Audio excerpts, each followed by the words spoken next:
Okay.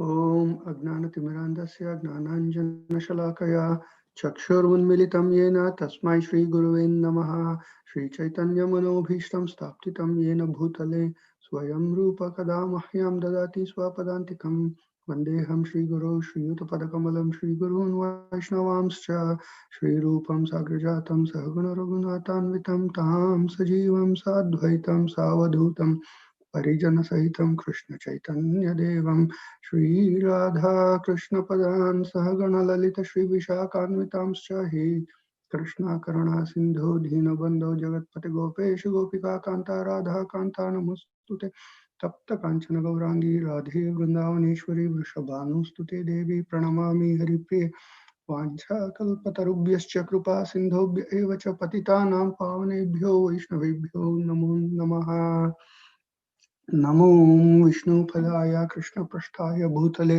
श्रीमते येसि भक्तिवेदांत स्वामी इति नामिने नमस्ते सरस्वती देवे गौरवाणी प्रचारिणे निर्विशेष शून्यवादी पाश्चात्य देशतारिणे नारायणं नमस्कृत्यं नरं चैव नरोत्तमं देवीं सरस्वतीं व्यासं ततो जयमुदीरयेत् नष्टप्रायेषु अभद्रेषु नित्यं भागवत सेवयां भगवती उत्तमश्लोके भक्तिर्भवति नैष्टिके ॐ नमो भगवते वासुदेवाय ॐ नमो भगवते वासुदेवाय ॐ नमो भगवते वासुदेवाय.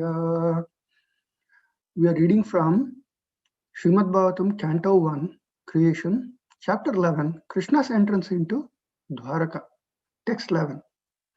Madhu Boja Dasharha Arha Kukkura Andhaka Vishnibhi Atmatulya Balair Guptam Nagarai Bhogavatim Iva.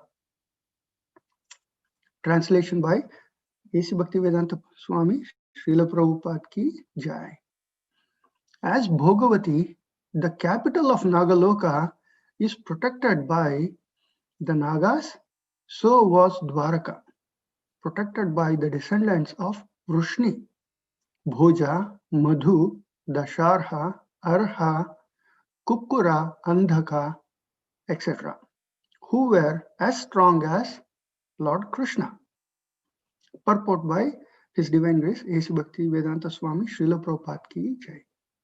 The Nagaloka planet is situated below the Earth planet, and it is understood that the sun rays are hampered there.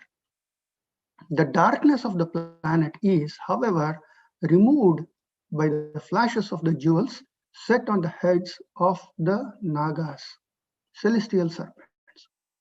And it is said that there are beautiful gardens, rivulets, etc., for the enjoyment of the Nagas. It is understood here also that the place is well protected by the inhabitants. So, also the city of Dwaraka was well protected by the descendants of Vrishni, who were as powerful as the Lord, insofar as he manifested his strength upon this earth. So I'll read the last sentence again. So also the city of Dwaraka was well protected by the descendants of Vrishni, who were as powerful as the Lord, insofar as he manifested his strength upon this earth. Mukam karoti vachalam pangom langaite girim yatkrupatamaham vande Shri Guru Dinatarinam. I offer my respectful obeisances unto my spiritual master, the deliverer of the fallen souls. His mercy turns the dumb into eloquent speakers and enables the lame to cross the mountains. I seek the blessings of all the assembled Vaishnavas. I seek forgiveness for any transgressions I may commit while I am speaking. So, for the past few days, we have been hearing from all the devotees about how Krishna sounded his Panchajanya, indicating to the citizens of Dwarka of his arrival, which they were so eagerly anticipating. he was reciprocating with them by exchanging his glances, which filled their hearts with joy. This was explained by Bhaktipriya Mataji yesterday in such a nice way. In this verse, Dwaraka is being compared with Bhogavati, the capital of Nagas in the lower planetary systems. Though sunlight cannot reach Bhogavati, it is known particularly for its beauty and security. It is also lit by jewels on the heads of Nagas, which dispel darkness. We know that Lord Krishna moved everyone in the middle of the night from Mathura to Dwaraka to protect them from the twin attacks by Kalyavana and Jarasandhara. I want to take a small detour and talk about Kalyavana. According to Vishnu Purana and Harivamsha, Kalyavana was a Yavana king. Yavana means Greece, a Greek king. He was born to Gargarushi and a Yavana princess. It's given the name of the Yavana princess was Rambha. He used to come over the Himalayas with a huge army of Yavanas and attack, terrorize, and plunder various cities in India. His army was huge, something like 3 million warriors. He was also a close and powerful friend of Jarasandhara. Jarasandhara, as we all know, is the father-in-law of Kamsa. He wanted to extract revenge from Krishna because he widowed his 2 daughters by killing Kamsa. Jarasandhara had attacked Mathura 17 times with huge armies, and he was defeated on each occasion by Krishna. It is stated in some of the attacks, Jarasandhara's army was 23 Akshohinis, much larger than the armies that met together at Kurukshetra, and Krishna single-handedly destroyed them. This caused frustration to build up.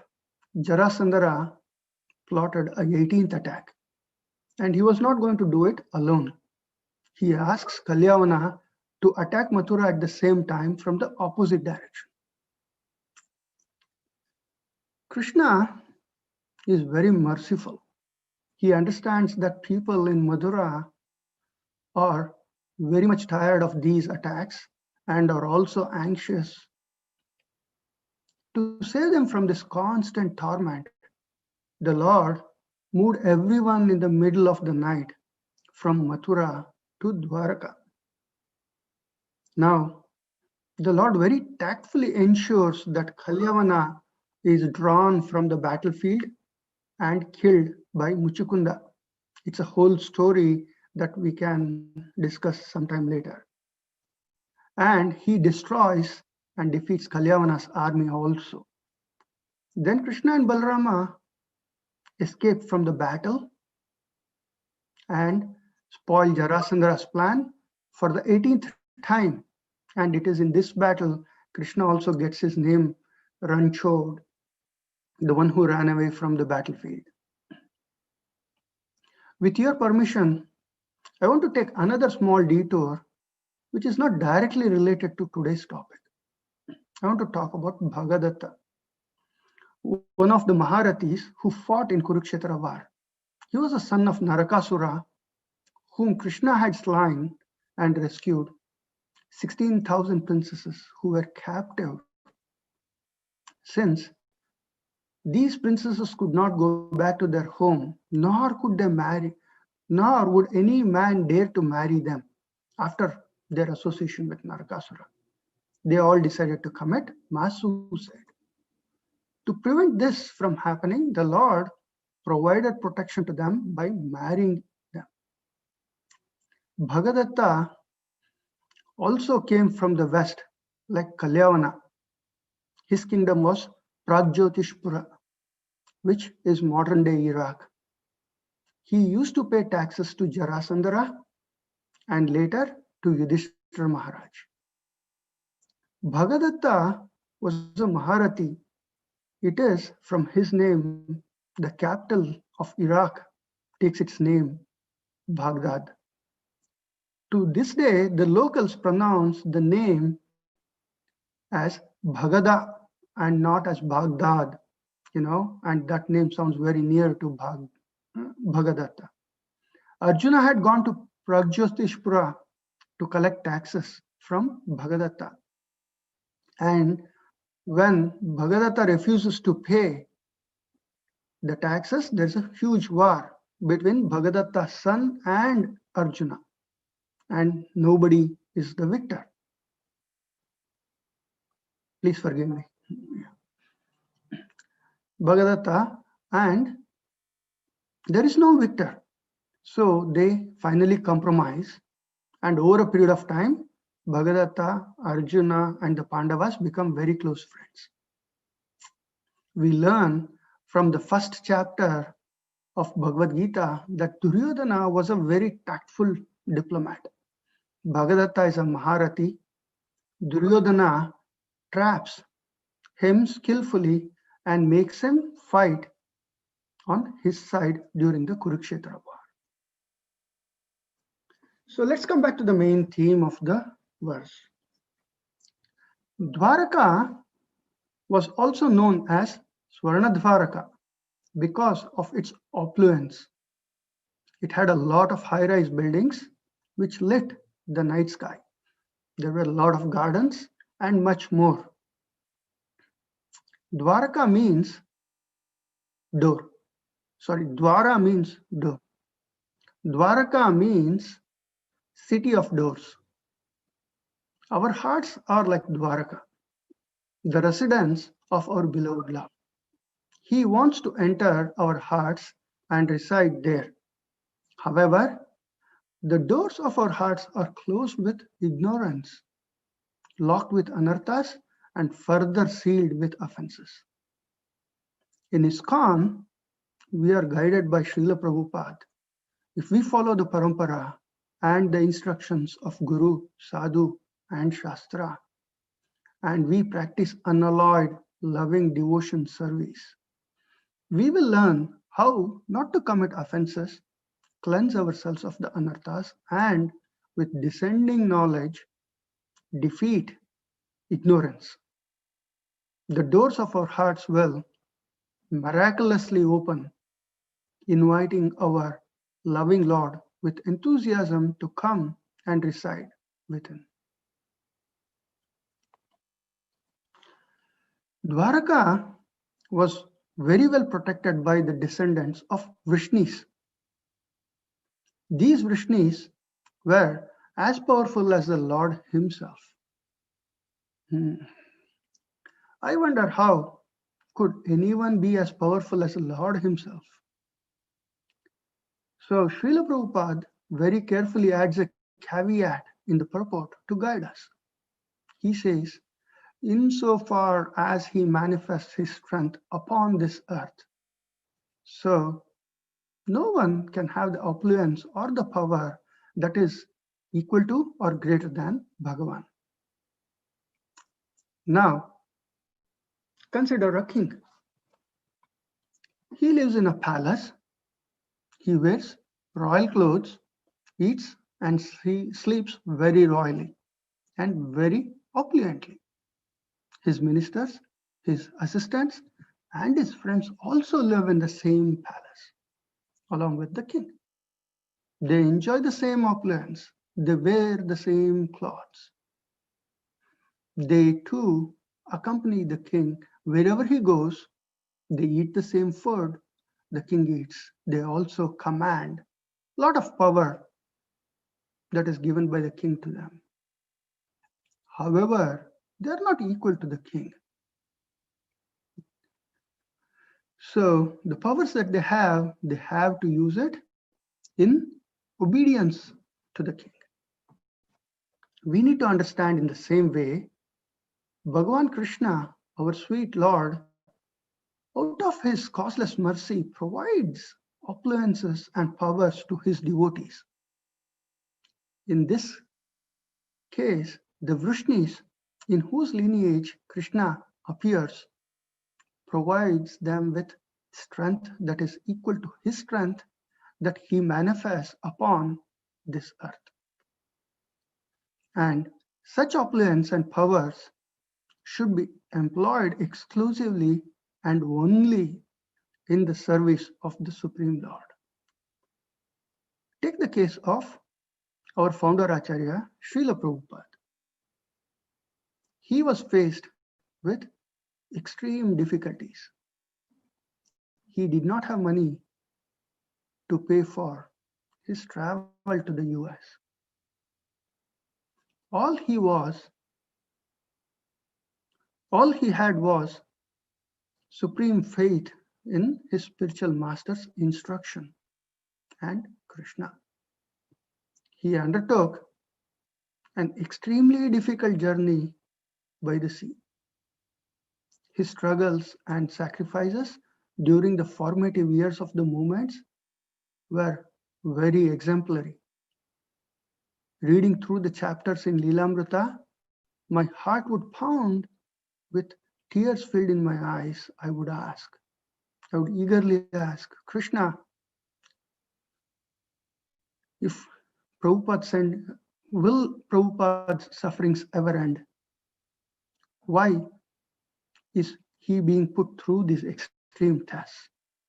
However, Prabhupada did not for a moment allow his faith to flicker.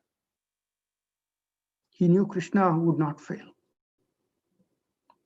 At suitable moments, Krishna inspires devotees like Amrish Das Prabhu, George Harrison, and so many others who contributed their wealth, fame, and other opulences to be employed in the service of Krishna.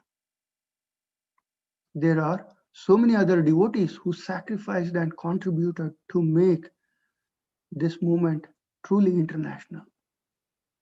The words of Sri Chaitanya Mahaprabhu that Harinam Sankirtan will be happening in every village of the world is not far away.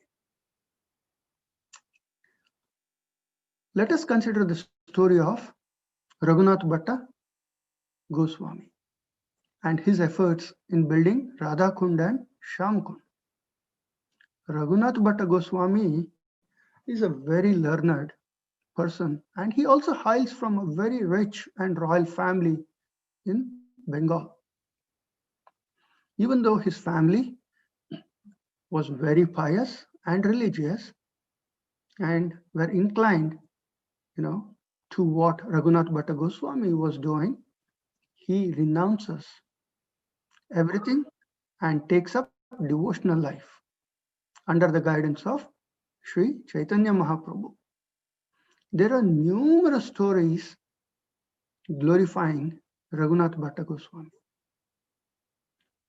Once, Mahaprabhu visited the village of Harita near Vrindavan. To the astonishment of everyone, Mahaprabhu jumps into one of the paddy fields and starts taking a bath. And then Mahaprabhu clarifies to everyone that this is the very location of Radhakund and Shyamkund. Raghunath Bhatta Goswami, who is now a resident of Vrindavan, felt in his heart a desire that it would be so wonderful to have Radhakund and Shyamkund excavated and have the infrastructure befitting the stature of the sacred lakes. However, he had renounced everything and he had no money or means to commission such a huge effort.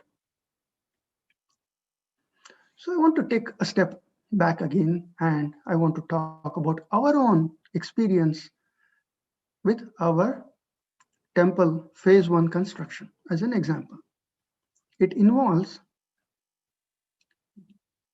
goals like connecting city water and sewage, transforming the parking and garden areas, raising the funds and getting government approval and sanctions and having it excavated was no easy task. We all know that. Premananda Mataji and Damodar Leela Prabhu were explaining this a few days ago. However, Krishna manifested what is required of us, and he walked us through that we completed the first phase successfully. Going back to story of Raghunath Bhatta Goswami. In the meanwhile, there was a rich merchant who was undertaking the Chardham Yatra.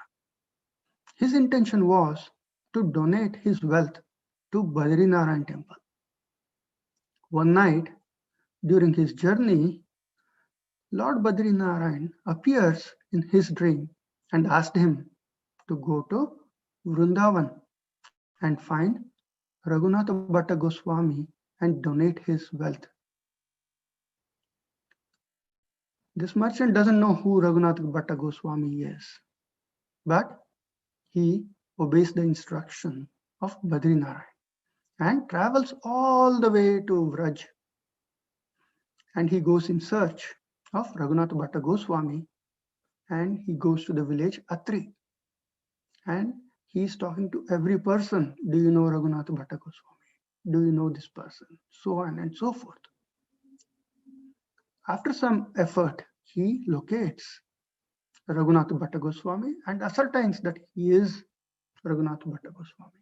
He narrates his dream and his entire story, and he donates the wealth to Raghunath Bhatta Goswami.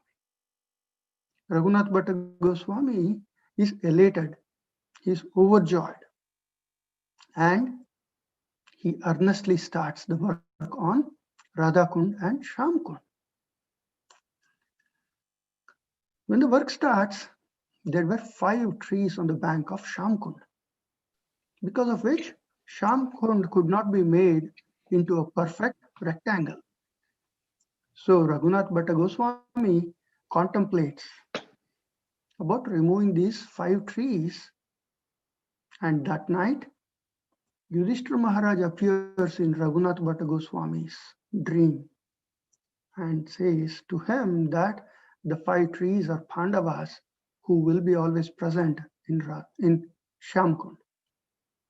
So Raghunath Bhatta Goswami, realizing his folly, he decides to leave the trees untouched and completes the work of excavating the ponds, building the walls of the ponds, and the stone stepways and all the other facilities that we see today. So we can clearly see how our beloved Lord manifests opulences at the right moment to facilitate the wishes of his devotees. He never fails his devotees. However, we have to remember to use everything in his loving service with enthusiasm, which brings me back to home, Naperville Temple again. I remember sometime in 2004 or 2005, meeting Premananda Mataji in one of the India festivals.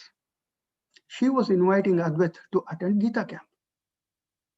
Those days, the Gita camp was conducted in the basement of Premananda Mataji's home. When I went to drop Advait, she would gently remind me that I should go downstairs and wait. When I went downstairs, Shivalabha Prabhu would be sitting there conducting Bhagavad Gita class for all the adults, and he had a mesmerizing smile and invited me to join. And we all know what happened afterwards. With such humble beginnings, if someone had told me in those days that we would grow into a big congregation and we would be building a huge temple, I would have not accepted it. I would have said, you're not thinking straight. But our beloved Lord has his own way of reciprocating with devotees. The desire was there to build the temple, and he manifested the desire by providing the right means at the right moment. It is for us to understand that such opulences should be employed exclusively and only in the service of the Supreme Lord. Vancha kalpatarubhyasya krupa sindhubhyo cha patitanam pavanebhyo vaishnavebhyo namo namaha.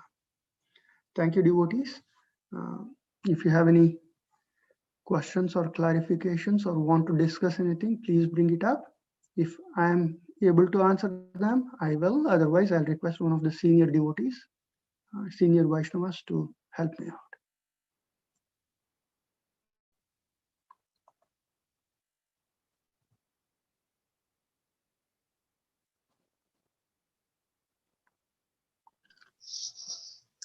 Hare Krishna, Prabhu. Please accept my humble obeisances. All glories to Srila Guru Maharaj, Srila Prabhupada. Such a wonderful talk, Prabhu. Such a wonderful talk.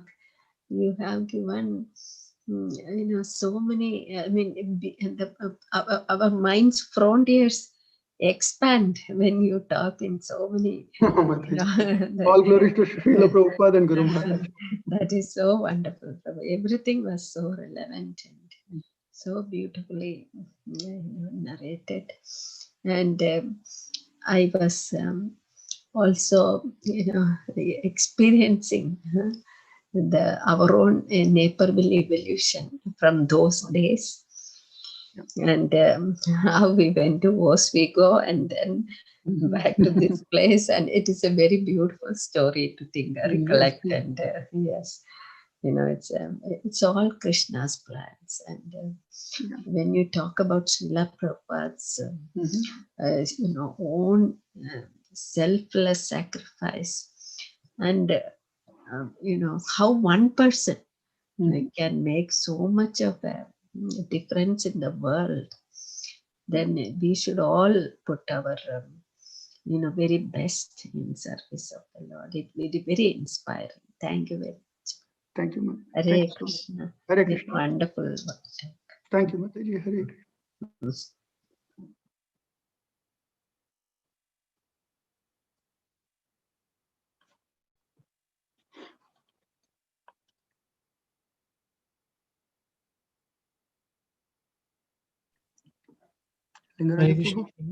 Yeah, go ahead. Yeah, no, thank you so much, Prabhu. It was nice. I think you covered multiple different topics. So one question, I don't know, Radhakund and Shyamkund were excavated by Raghunath Dasa Goswami or Raghunath Bhatta Goswami? Prabhuji, it is Raghunath Bhatta Goswami. The Dasa comes from our parampara, but I think his name is Raghunath Bhatta Goswami. Maybe I've wrongly stated, but it's Raghunath Bhatta Goswami, one of the 6 Goswamis. Dasa Raghunatha. We have both Raghunath Das and Raghunath Bhatt in our 6 Goswamis, Yeah. Yeah, I think Raghunath Das Goswami excavated Mataji. I don't know if I remember rightly. So okay. Then I stand corrected, Prabhuji. No, but the way you narrated that is, it was Raghunath Bhatt Goswami, it seems to me. Yeah. Because you spoke about his being the devotee of Badri Narayan and all that. That means, I think it pertains to Bhatta. I'm not sure. But he was not, I didn't mention that the merchant was a devotee of, Badri Narayan. So I may be wrong with the name of. Oh, okay. I get it. Sorry, I stand corrected. Yeah. Okay. Hare Krishna. Hare Krishna. Yeah, it's 7:30. Hare Krishna, Prabhu. Yeah, Hare Krishna, Prabhuji. Hare Krishna, Dandavat Pranam, Prabhuji. Prabhuji, Oh, no, I second what Mhm. Mataji said, of how beautifully you narrated and how you made the connection to our temple. So in this connection, my question is, how Srila Prabhupada, one person, made a big change. And similarly, we can see the followers of Srila Prabhupada and, within our congregation, how great visionaries see the future and do great things in small steps, right? Yes. For a neophyte like myself, we feel overwhelmed, thinking that this is impossible. We cannot see their vision, and we don't do the needful or even criticize or whatnot. How should one overcome that? Because just like because I cannot see the vision, I should be humble enough to say how I can support it or not even criticize it or anything like that, right? How can one overcome those shortcomings? Yeah. Prabhuji, excellent question. I'm stumped myself, but from what I've learned in all these days, from ISKCON and all the senior devotees, so following in the footsteps of the acharyas and following in the footsteps of our spiritual masters, will be the right way to move forward. So when I used to hear, particularly in Oswego, when we moved to Oswego temple, and then we were talking about how to move forward. Even sustaining Oswego temple was a big challenge. But then, it was all small steps, and the story of how the Naperville, temple was purchased itself is another miracle. We all, at least I used to think miracle happens in other people's and great people's lives and not in ordinary people's lives. But, I could see the miracle of the temple happening in front of me when the church property was bought and we moved into the prime land. So as long as we follow our leaders or spiritual masters in small steps, having faith, having complete faith is, I think, the key to it. So I don't know if somebody can add more to it, but that's all I can say, Prabhuji.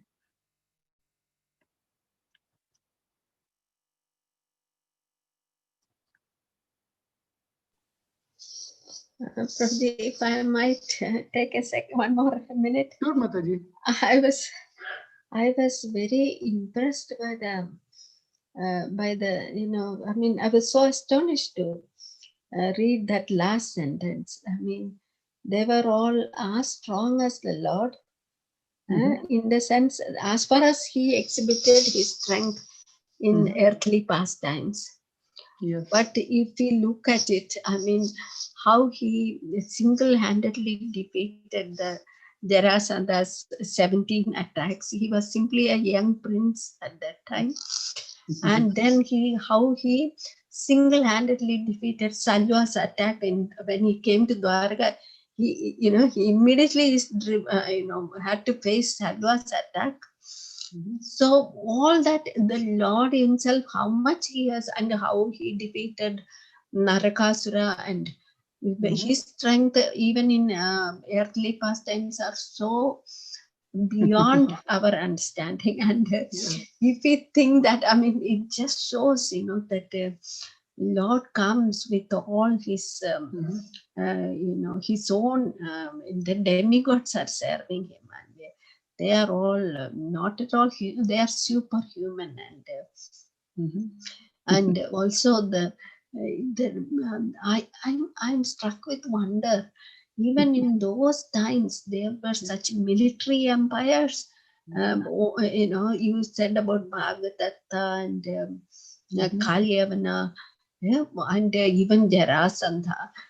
Why would they, in those times, have so, even then, the story of, Earth, planet, is full of these kind of military warfare, and So amazing. Thank you very much. I'm just voicing my astonishment as part of, you know. Thank you very much. Thank you, Mataji. And you know, thank you for bringing up that point. I think it is the modern historians and modern scientists, you know, we tend to discount our ancestors. We think the society has improved now and it has all the technology now. And Prabhupada, in a lot of his purports and a lot of his books, very clearly writes, mankind was always civilized and it always had technology and intelligence. They may not have had the technology that we have today, but we also don't have the technologies that they had. Imagine how 3 million soldiers could have been moved from, you know, Greece or from, you know, Iraq across the Himalayas into India. You know, it's not an easy task. And how Krishna or even Arjuna would go all around from one end of the subcontinent to the other end of the subcontinent, or sometimes even beyond it, is something that we cannot understand. Even in Ramayana, we find references when Sugriva he divides his army into 4 parts and sends them in search of Mother Sita in the 4 directions. He's actually sending them across the globe. He describes to each one of those parties, you know, what is that they will find in each direction. And he says Bhu Mandala, which means it's a globe. And he flies and he describes, for example, all the way up to Iraq and then up to Turkey and a little beyond Turkey. And he doesn't go beyond that when Sugriva is describing. It is said, you know, at the time of Ramayana, some of the datings go back to 30,000 years. They say at that point of time, the Ice Age had just ended and it had not retreated completely. So parts of Europe were covered by ice. So Sugriva went until then, and he asked his party also to go till there and come back, not to go beyond that because it's all ice. So they had technology. For example, if you look at Ellora temple, you know, it's a monolith. They excavated 200,000 tons of stone in a single monolith and built a city from rock, which is impossible in today's terms. And scientists and archaeologists say it will take thousands of years to build something like that. So yeah, that's a very interesting point, Mataji. And Prabhupada, like I said, repeats in a lot of his purports and his writings that, you know, modern civilization, the technology that it has, the Ugra karma that we do is not really suitable for civilization. Thank you very much, Prabhu. Amazing answer. And also when we think about the Achyutama's missile, which is, you know, the ordinary, I mean, the modern nuclear weapons, it's the same thing that is they were using.